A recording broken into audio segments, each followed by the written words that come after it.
Hello అండి, good morning all. Welcome to my channel your dentist 2010. ఈరోజు topic వచ్చేసి చాలా ఇంట్రెస్టింగ్ అండి.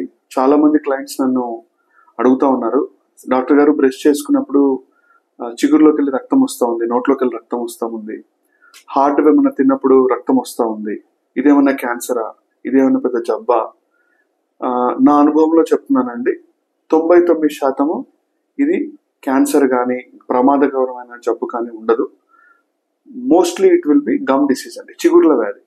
మనం ఎప్పుడైతే ప్రాపర్గా బ్రష్ చేయమో, ఆల్రెడీ చిగుర్ల ఇన్ఫెక్షన్ వచ్చి ఉంటుందో, విటమిన్ సి డెఫిషియన్సీ ఉందో, ఇలాంటి వాళ్ళలో చిగురులోకి వెళ్ళి ఫ్రీక్వెంట్గా రక్తం కారడం, పళ్ళ మధ్యలో సందులు పెరగడం, పన్ను ఊగుతున్నట్టు అనిపించడము, తిన్న పదార్థాలు ఫ్రీక్వెంట్గా ఆ పళ్ళ మధ్యలో వెళ్ళి విరకడము, ఈ పళ్ళు మీకు పట్టు తప్పుతున్నాయి అనే ఫీలింగ్ రావడం, ఇవన్నీ చిగుర్ల వ్యాధి యొక్క లక్షణాలు. సో దీంట్లో బ్యాడ్ బ్రీత్ అంటే చెడు వాసన కూడా వస్తూ ఉంటుంది.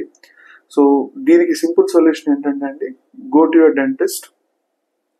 డాక్టర్ గారు మీకు ఎక్స్రే తీస్తారు, చిగుర్ల వ్యాధి ఎంతవరకు ఉందని చూస్తారు, స్టేజింగ్ బట్టి మీకు ట్రీట్మెంట్ ఉంటుంది. ఒకసారి చిన్న క్లీనింగ్ తోటి, టీత్ క్లీనింగ్ తోటి కూడా మీ సమస్య సాల్వ్ అవ్వచ్చు, విటమిన్ సి మెడిసిన్స్తో సాల్వ్ అవ్వచ్చు. మరీ ఎక్కువ ఉంటే మాత్రం లేజర్ ట్రీట్మెంట్ చేయాల్సి వస్తుంది, లేదా చిన్న సర్జరీ లాగా చేయాల్సి వస్తుంది. ఏదన్నా డాక్టర్ దగ్గరికి వెళ్ళి ఎక్స్రే తీసిన తర్వాత మీకు చక్కటి పరిష్కారం ఇస్తానండి. సో నోట్లోకి వెళ్ళి రక్తం వస్తే భయపడాల్సిన అవసరం లేదు. డాక్టర్ దగ్గరికి వెళ్ళి చిగుర్ల వ్యాధి ఇంకేమన్నా ప్రాబ్లం అనేది కన్ఫర్మ్ చేసుకోండి. Thank you.